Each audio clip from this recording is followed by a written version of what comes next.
En regardant par la fenêtre de mon luxueux bureau au centre de Paris, j'observais l'activité frénétique de la ville. Le soleil se couchait, colorant le ciel de tons orangés et roses qui étaient indéniablement beaux, mais qui ne parvenaient pas à éveiller en moi la moindre émotion. La vie que je menais entourée de biens matériels, de rencontres interminables et d'un statut que beaucoup désiraient, me paraissait de plus en plus vide. J'étais Henri, un cadre respecté, mais je me sentais comme une coquille vide, un fardeau d'attente qui n'avait plus de sens. « Monsieur Henri, votre réunion avec le conseil commence dans 10 minutes, dit mon assistante Clara en interrompant ma rêverie. Elle semblait toujours très enthousiaste et j'admirais cette qualité, mais son énergie ne pouvait pas déteindre sur moi. Merci, Clara, répondis-je en essayant de cacher mon indifférence. Dans mon esprit, l'idée d'une énième présentation sur les bénéfices et les stratégies de marché était aussi excitante que de regarder la peinture sécher. Après la rencontre, qui n'a rien apporté de nouveau, j'ai décidé de me promener dans les rues. L'air frais était plus accueillant que l'environnement stérile de mon bureau. Alors que je marchais, j'ai repéré un groupe de livreurs de pizza discutant avec enthousiasme au coin d'une rue. L'un d'eux, au large sourire et à l'énergie contagieuse, portait une boîte de pizza. Il avait l'air si heureux, si libre. C'est alors que, sans réfléchir, j'ai sorti mon téléphone portable de ma poche et j'ai commencé à enregistrer une vidéo. Le livreur, voyant mon attitude, a pris une pause exagérée et tout le monde a ri. Cette simple scène m'a fait réfléchir sur ma vie. Je me suis souvenu d'une vidéo que j'avais visionnée récemment, dans laquelle un livreur partageait sa routine et les difficultés auxquelles il était confronté. Pourquoi ne pas essayer ça pendant une journée, pensais-je.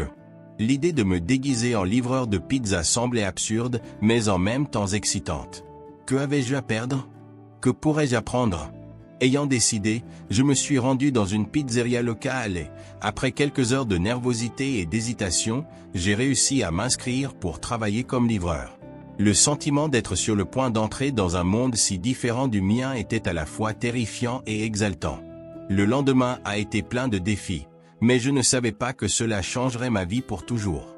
Quand je suis arrivé à la pizzeria, une petite porte vitrée dans un immeuble ancien, les collègues étaient occupés. L'odeur de la pizza en train de cuire remplissait l'air et je ne pouvais m'empêcher de ressentir une sensation de faim.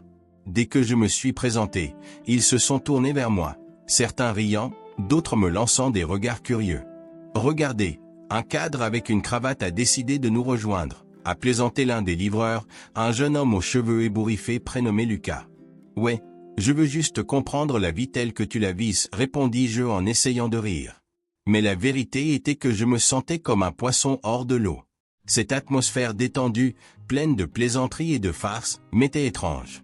J'étais habitué aux environnements formels, où les rires étaient contenus et les interactions n'étaient qu'une formalité. « Tu vas avoir besoin de bien plus qu'un costume pour survivre ici, mon ami », m'a dit une fille, Anna, en me montrant comment assembler les boîtes de pizza.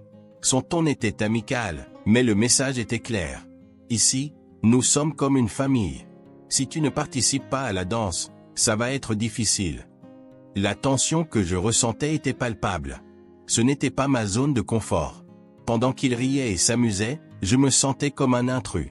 Mais quelque chose en moi, une étincelle de curiosité et un besoin de changement, m'a dit que j'avais pris la bonne décision.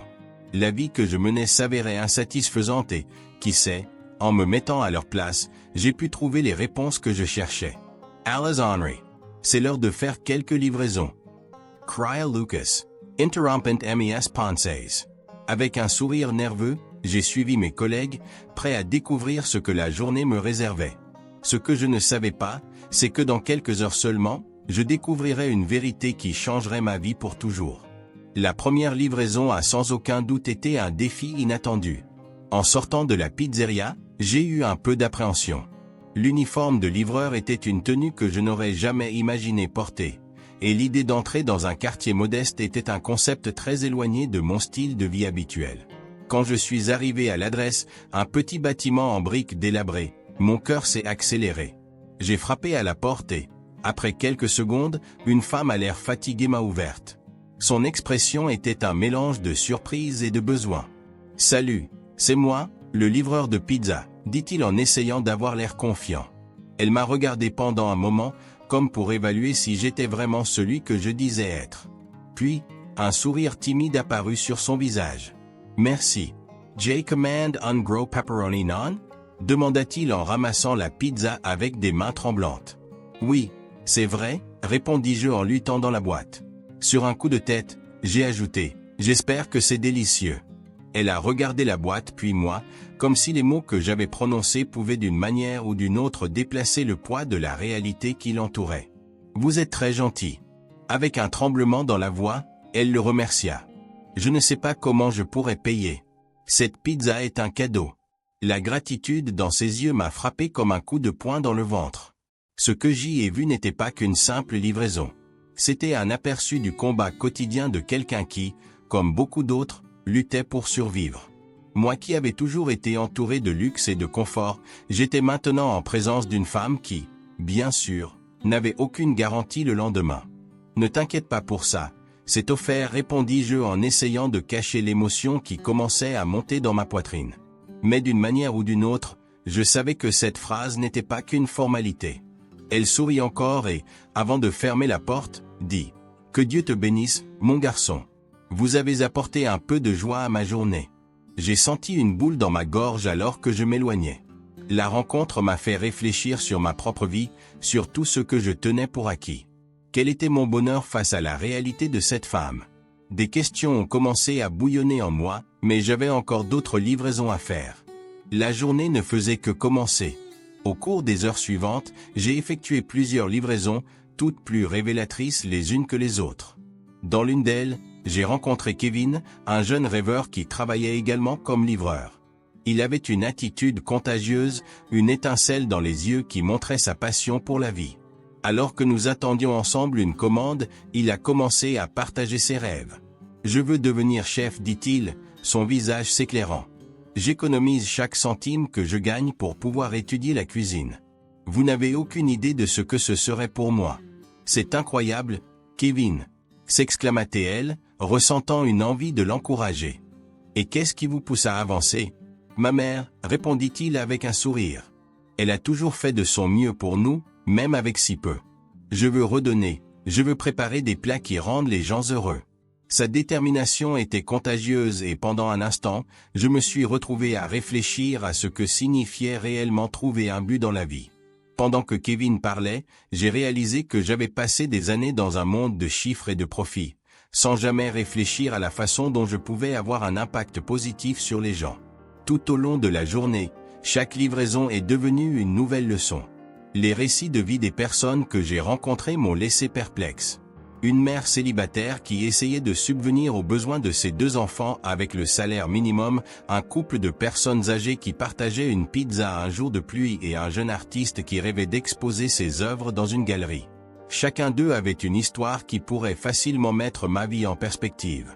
À la fin de la journée, alors que je retournais à la pizzeria, je n'ai pas pu m'empêcher de sentir une vague d'émotion m'envahir. En regardant par la fenêtre, j'ai vu la ville illuminée, mais ce n'était plus la même vue que je connaissais. Les lumières semblaient maintenant un peu plus brillantes et les ombres un peu plus curieuses. Je n'étais plus seulement un cadre. J'étais quelqu'un qui commençait à comprendre que la vraie valeur de la vie ne résidait pas dans les réalisations matérielles, mais dans les liens humains que nous établissions. En arrivant à la pizzeria, Kevin était toujours là, riant avec les autres livreurs. Quand il m'a vu, il m'a fait un signe de la main, et à ce moment-là, une idée s'est formée dans mon esprit. Que pouvais-je faire de tout ce que j'avais appris ce jour-là? Comment mettre mon expérience à profit pour aider ceux, comme Kevin, qui se battent pour un avenir meilleur? Le voyage ne faisait que commencer et j'étais sûr que la vie, ainsi, ne serait plus jamais la même. Le 2e jour en tant que livreur de pizza a commencé avec un sentiment d'anxiété que je n'avais pas ressenti depuis des années.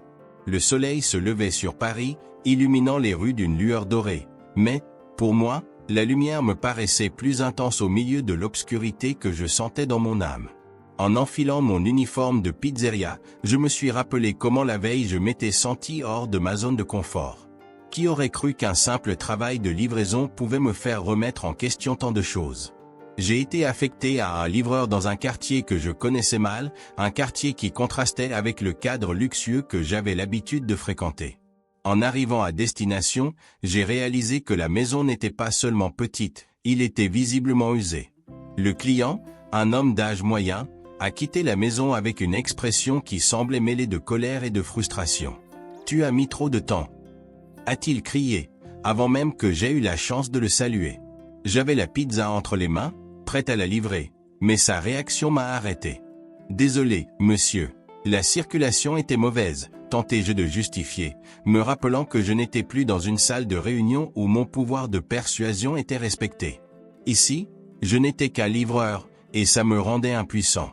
C'est ce que je ressens, mon fils. J'ai acheté cette pizza pour passer une nuit paisible, et tu me fais perdre mon temps. Il m'a pris la pizza des mains avec une force qui m'a surpris. Son regard était rempli de désespoir et j'ai réalisé que sa colère concernait davantage la vie que l'abandon lui-même. Je comprends que des moments comme celui-ci soient frustrants, dis-je en essayant de le calmer. Mais sachez que je fais de mon mieux. Je n'avais aucune idée de ce que cela lui dirait, mais j'avais besoin de le dire. Il m'a regardé pendant ce qui m'a semblé une éternité. Tu ne sais rien faire de ton mieux, mon garçon. Vous venez probablement d'une vie confortable, alors que je travaille comme un chien pour mettre à manger sur la table. J'ai senti une boule se former dans ma gorge. Il avait raison, je n'avais aucune idée de ce que c'était que de vivre dans la peur et l'insécurité.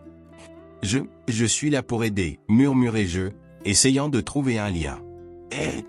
Il rit sarcastiquement. Que savez-vous de l'aide? Vous n'avez aucune idée de ce que c'est d'avoir besoin de quelque chose et de ne pas l'avoir. S'en aller. Je suis parti de là, ressentant un mélange d'humiliation et de tristesse. Ce que je pensais être une simple expérience s'est transformé en un choc de réalité.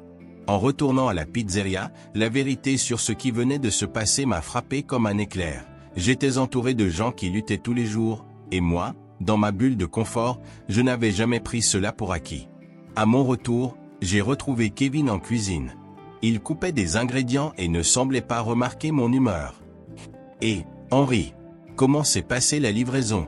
demanda-t-il en levant les yeux. « C'était compliqué, répondis-je, essayant de trouver les mots justes. Le client était très en colère. Je me sentais tellement impuissant. Kevin a arrêté ce qu'il faisait et m'a regardé. « Ça arrive, mec. Les gens ont leur propre bataille. Il faut essayer de comprendre ce qu'ils vivent. » Mais comment comprendre, Kevin? Je ne vis pas comme eux. Je suis un cadre, toujours entouré de luxe. Comment puis-je vraiment me connecter? Ai-je demandé. La frustration transparaît dans ma voix. Peut-être avez-vous simplement besoin d'écouter davantage et de moins juger. La vie n'est pas seulement une question de statut ou d'argent, Henry. Il s'agit des liens que nous établissons. Il a dit cela avec une sincérité qui m'a touché. Connections too as raison. Murmura Jay. Kevin avait une vision du monde que j'admirais et pour la première fois, j'ai commencé à voir les choses sous un nouvel angle. Le jeune rêveur avait plus de sagesse que je n'aurais pu l'imaginer. Nous avons continué à parler et à chaque mot, j'ai senti une partie de moi commencer à se détendre. Cette expérience de livreur me montrait la valeur de ce que j'avais perdu dans la vie, l'empathie, le lien humain, la simplicité des relations. Entre-temps, une idée a commencé à germer dans mon esprit. Je devais faire quelque chose pour aider non seulement moi-même, mais aussi tous ceux qui, comme le client agressif, menaient leur propre bataille. La pizzeria n'était pas seulement un lieu de travail. C'était un espace où les histoires se croisaient, et je voulais faire partie de cette histoire. L'atmosphère dans la pizzeria était remplie d'attente et d'un peu de scepticisme. L'idée que j'avais proposée de redynamiser l'entreprise, un service de livraison plus efficace et une présence active sur les réseaux sociaux, a suscité des regards méfiants et des chuchotements entre collègues. Mais il y avait quelque chose en moi qui palpitait de détermination pour que cela fonctionne. Kevin était à mes côtés, son énergie de jeunesse et son espoir m'encourageaient à avancer. « Henry, tu penses vraiment que ça va marcher ?» demanda Anna, l'une des plus anciennes employées, avec une expression mêlant curiosité et méfiance. « Bien sûr. Nous devons simplement montrer à tout le monde qu'une pizzeria peut être plus qu'un simple endroit pour manger. Nous pouvons créer une communauté autour de cela. Que diriez-vous d'un événement communautaire? Une journée où tout le monde peut venir goûter nos pizzas et se sentir partie prenante de quelque chose de plus grand. » J'ai répondu, essayant d'infecter tout le monde avec ma vision. Les murmures se multiplient, mais Kevin intervient. « Ça y est. Nous pouvons faire quelque chose d'incroyable. Que pensez-vous d'un concours de pizza? Et apporter de la musique live? Nous pouvons fabriquer des dépliants et les diffuser dans le quartier. Les idées ont commencé à affluer et, petit à petit, l'énergie dans la salle a changé. J'ai remarqué que les gens commençaient à se remonter le moral, et c'était comme si une nouvelle lumière s'était allumée dans leurs expressions. Je me sentais plus vivant que jamais, comme si je contribuais enfin à quelque chose de significatif. Les jours suivants furent un tourbillon d'activités. Avec le soutien de Kevin, nous avons commencé à planifier l'événement. Il était infatigable, courant dans la pizzeria comme un ouragan, organisant tout ce qu'il pouvait. De mon côté, je me suis consacré à la création d'une campagne sur les réseaux sociaux, quelque chose que je n'avais jamais fait auparavant. L'idée de montrer la véritable essence de la pizzeria à la communauté m'a enthousiasmé. La veille de l'événement, la pizzeria était pleine de vie. La cuisine était remplie d'arômes délicieux et l'équipe autrefois sceptique travaillait désormais avec un esprit renouvelé. Je me suis souvenu de ce que c'était que d'être entouré de personnes partageant un objectif commun. Cette expérience était complètement différente de mon ancien monde d'entreprise où les gens n'étaient que des chiffres sur un graphique. Henry, tu es vraiment changé. C'est comme si tu avais trouvé un nouveau but, commente Kevin alors que nous installons les tables à l'extérieur. Je ne savais pas que Jean avait besoin jusqu'à maintenant.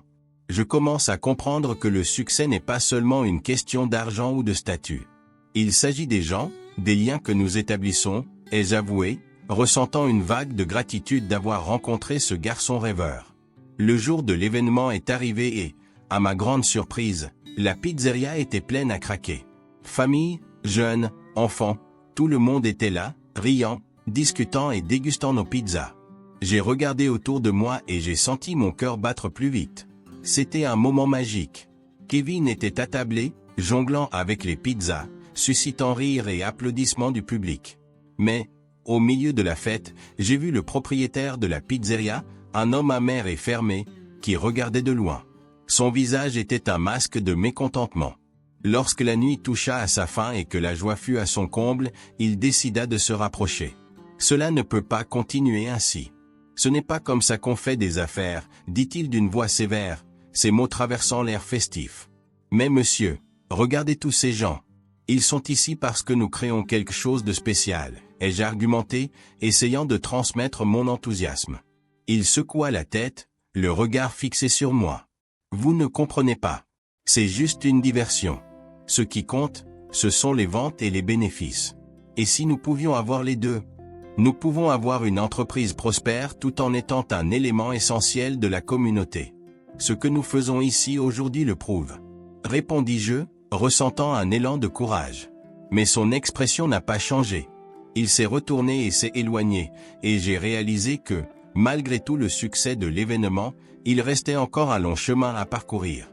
Kevin et moi avons échangé des regards inquiets, mais aussi déterminés. Nous étions prêts à affronter tout ce qui arriverait, certains que le changement ne faisait que commencer. L'ambiance dans la pizzeria était tendue. L'odeur des pâtes au four et de la sauce tomate ne pouvait dissimuler l'appréhension qui flottait dans l'air. Je me sentais déchiré. Les idées que j'avais pour redynamiser l'entreprise commençaient à porter leurs fruits, mais l'ombre du propriétaire, un homme qui semblait avoir perdu la joie de vivre, pesait sur nous tous. Il était prisonnier de son amertume, concentré uniquement sur le profit et son image, tandis que nous, livreurs et employés, tentions de sauver quelque chose qui allait au-delà de l'argent, la communauté. J'ai décidé qu'il était temps de le confronter. Le cœur battant, je suis entré dans son bureau, un espace décoré d'anciennes récompenses et de photographies d'un passé glorieux. Il me regarda avec dédain, comme si ma présence était une interruption importune. « Henry, qu'est-ce que tu veux maintenant ?» demanda-t-il, la voix lourde de fatigue. « Je veux parler de la pizzeria, » répondis-je, essayant de ne pas laisser transparaître mon insécurité. Nous faisons un réel effort pour attirer les clients, mais il faut comprendre que ce n'est pas seulement une question de chiffres. Il s'agit des gens, de la communauté. Les gens viennent ici non seulement pour la pizza, mais aussi pour le sentiment d'accueil que nous pouvons créer. Il croisa les bras, me défiant du regard. Vous savez, j'ai déjà entendu ça. En fin de compte, ce qui compte, c'est le profit. Si nous ne faisons pas de vente, nous n'aurons rien. Mais que se passe-t-il si les ventes s'améliorent parce que les gens se sentent valorisés? Si nous les intégrions à notre activité? La pizzeria peut être un endroit où ils se sentent chez eux, pas seulement un endroit où dépenser de l'argent. Ai-je soutenu, sentant une lueur d'espoir. Il secoua la tête, comme pour essayer de dissiper cette idée. Tu es nouveau ici, Henry. Vous ne comprenez pas comment fonctionne le monde. Peut-être que tu ne comprends pas. Mais et si vous regardiez votre propre vie? Vous semblez tellement pris par la quête de la richesse que vous avez oublié ce qui compte vraiment. Regardez-nous. Nous sommes là, à nous battre, à rêver. Nous avons besoin d'un leader qui nous inspire et qui ne nous traite pas comme des chiffres sur une feuille de calcul.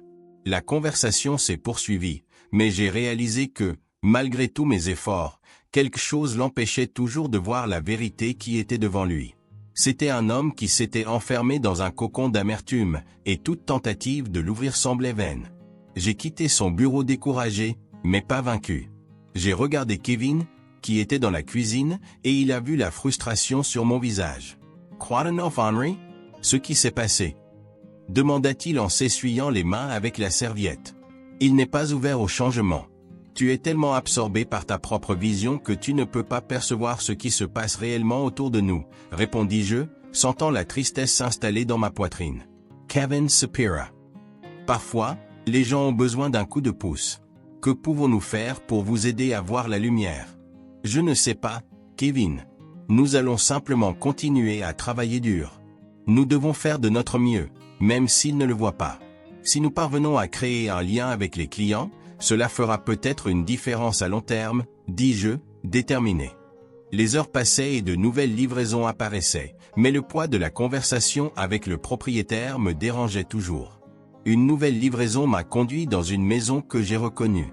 C'était une maison que je connaissais depuis mon enfance, où j'ai passé de nombreux moments de bonheur. J'ai frappé à la porte, le cœur serré, et, à ma grande surprise, la personne qui a répondu était Sophie, une vieille amie que je n'avais pas vue depuis des années. « Henry, et toi ?» s'exclama-t-elle avec une expression de véritable surprise. « Que faites-vous ici ?»« Livrer des pizzas, répondis-je en souriant. Il semble que la vie m'a emmené sur des chemins inattendus. Elle m'a invité et la conversation s'est déroulée comme si le temps ne s'était jamais écoulé. Sophie a toujours eu une vision claire de ce qui était important dans la vie. Tu sais, j'ai toujours cru que tu étais destiné à des choses plus grandes que l'argent et le statut. Tu as bon cœur, Henry. N'oubliez jamais cela. Ces paroles résonnaient dans mon esprit. J'étais en mission, et les conversations avec Kevin et maintenant avec Sophie me montraient que la vraie valeur va au-delà de ce que l'on peut voir. Il était temps d'agir et de se battre, non seulement pour la pizzeria, mais aussi pour toutes les vies que nous avons touchées en cours de route. La vie est une question de lien et j'étais déterminé à faire une différence, non seulement pour moi, mais aussi pour tous ceux qui partageaient ce rêve. Le rendez-vous était prévu à 10 heures du matin et je suis arrivé nerveux mais déterminé. J'ai regardé autour de moi et j'ai vu les visages de mes collègues, certains sceptiques, d'autres pleins d'espoir. L'ambiance était lourde, comme si tout le monde savait que nous étions à la veille d'un grand changement. Kevin m'a lancé un regard encourageant et j'ai pris une profonde inspiration, essayant de rassembler tout le courage que j'avais. La dernière conversation que j'ai eue avec Sophie a résonné dans ma tête, comme une mélodie que je ne pouvais pas oublier. La vraie richesse, c'est dans les liens qu'on tisse, Henry. Lorsque le propriétaire, Monsieur Leblanc, entra dans la pièce, il y eut un silence. C'était un homme d'affaires, avec une expression dure et un regard qui semblait mesurer chacun de nous. Nous sommes ici pour discuter de l'avenir de la pizzeria, commença-t-il, sa voix grave résonnant sur les murs. Les ventes sont faibles et j'envisage de vendre à une plus grande chaîne. J'ai senti mon cœur s'accélérer. Monsieur Leblanc, écoutez-nous s'il vous plaît, ai-je commencé, la voix légèrement tremblante. Cette pizzeria est plus qu'une entreprise. C'est un espace où la communauté se rassemble, où les histoires se croisent. J'ai regardé Kevin et j'ai vu qu'il était aussi impliqué que moi. Nous pouvons faire en sorte que cela fonctionne. Nous pouvons changer la façon dont les gens perçoivent les pizzerias. Et comment proposez-vous de faire cela? Demanda-t-il en haussant un sourcil, clairement sceptique. Nous devons nous concentrer sur les gens, ai-je poursuivi, ma confiance grandissant. Nous allons créer des promotions qui impliquent la communauté, organiser des événements qui donnent aux gens le sentiment d'appartenir à quelque chose. Une pizzeria peut être un lieu de convivialité, pas seulement un lieu pour manger. J'ai regardé le groupe, espérant qu'il me soutiendrait. Kevin se releva, la flamme de la détermination dans les yeux. J'ai toujours rêvé d'être chef, mais ce que j'ai appris ici, c'est que la nourriture est un pont entre les gens. Si nous travaillons ensemble, nous pouvons créer quelque chose que tout le monde aime. Organisons une soirée de nourriture et de musique où chacun apportera un plat spécial et partagera une histoire. L'idée a commencé à trouver un écho parmi les collègues. La pièce s'est mise à bourdonner et j'ai vu des sourires se former. Mais ensuite, Monsieur Leblanc a coupé court à l'enthousiasme. C'est très bien tout cela, mais cela ne rapporte pas d'argent. J'ai besoin de résultats et non de rêves. Je comprends votre inquiétude, mais si ces rêves devenaient réalité, dis-je en essayant de faire appel à son côté humain. Les gens ne viennent pas seulement pour la pizza, ils viennent pour les relations. Imaginez la pizzeria pleine, des moments de rire et de partage. N'est-ce pas un résultat? La passion dans mes paroles semblait toucher quelque chose en lui, mais il hésitait encore. Alors, dans un moment de clarté, j'ai lancé un défi. Si dans un mois nous ne parvenons pas à augmenter les ventes, j'accepte votre décision de vendre. Mais si nous réussissons, vous vous engagez à rester et à travailler avec nous. Les yeux de Monsieur Leblanc se plissèrent. Esto sur de ce que tu dis, Henry. Oui. Je suis prêt à prendre un risque. Je crois que nous pouvons faire la différence. Le silence dans la pièce était palpable. Je savais que j'avais tout mis en jeu, mais quelque chose en moi brûlait du besoin de me battre pour nous. Finalement, Monsieur Leblanc se tourna vers l'équipe. Je pouvais voir qu'il évaluait leur réaction, et la tension était presque insupportable. Très bien, dit-il lentement. Je vais vous donner une chance, les gars. Mais si nous échouons, il n'y aura plus d'excuses. Un murmure de soulagement et d'espoir parcourut la pièce. Kevin saute de sa chaise et crie « Oui, nous allons le faire ».